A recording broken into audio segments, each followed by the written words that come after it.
Luci, arra szeretnének megkérni, hogy itt figyelj a cuccokra, ott ki vannak írva, hogy mennyibe kerülnek a könyvek, az újságból mindenki vihet el, meg vizet, ha még kell, akkor töltsél, létszik, köszi!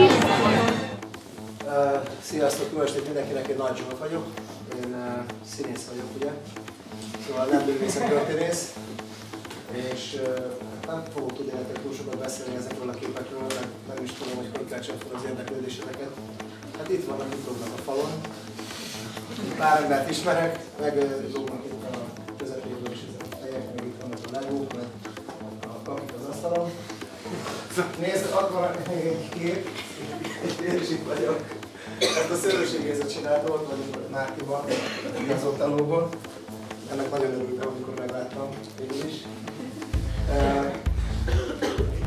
Én azon gondolkoztam egyébként, hát így mint színész, hogy annyival gazdagabb valahogy ez a képzeletvilág így a festészetben, hogy azt nem is gazdagabb, hanem azt mondanám, hogy sokkal bátrabban el tudjátok magatokat engedni, mint mi színészek.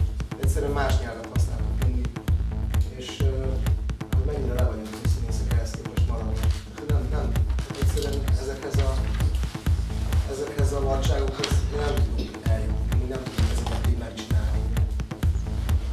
Hát szerintem fogyasszátok egészséggel ezt az egészet. És akkor én ezzel nem meg is tudjuk.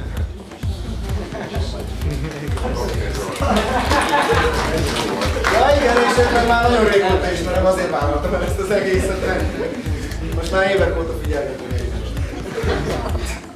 Ez a Zsófi. Ja igen, a Zsófi is figyel. Nem. Jó van, figyelj, szerintem menjünk ki. Jó van,